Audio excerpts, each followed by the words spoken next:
So I had this idea about a natural and sustainable brand, but it wasn't without risk. My morning ritual begins early, at 5 a.m. I'm immediately with a cup of tea, out taking care of the animals, feeding everyone. And then I'm back up to the house for a moment of solitude. I run several brands in L'Oreal in addition to founding a startup brand within the company. It means that my brain is going 100 different directions all the time. I try to dedicate 30 minutes to ground myself and to really think about what are the priorities for that day and what I need to achieve.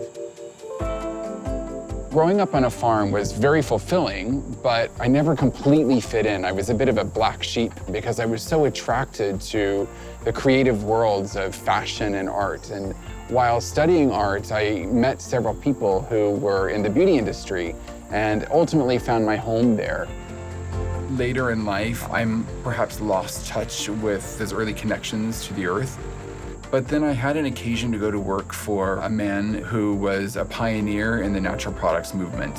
And he allowed me to bring the two sides of my life together and to believe that I actually can make a difference in the beauty industry while being true to something I genuinely care about, which is the protection and care of our planet. So I had this idea for a new natural and sustainable brand with seeds at the heart that I wanted to propose in L'Oreal. The seed is the most potent part of the plant, and if you can safely extract those seed oils, they're amazing ingredients for hair and skin.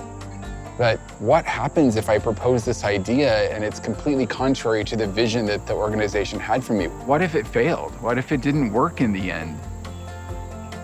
Well, we had one final pitch opportunity in Paris. So we packed up suitcases with everything imaginable out of my barn, like work gloves and tools. We even brought bluegrass music and blended some essential oils to spray in the room. It looked like you were stepping into my barn. Getting that final yes was an indescribable moment, and I wasted no time getting started.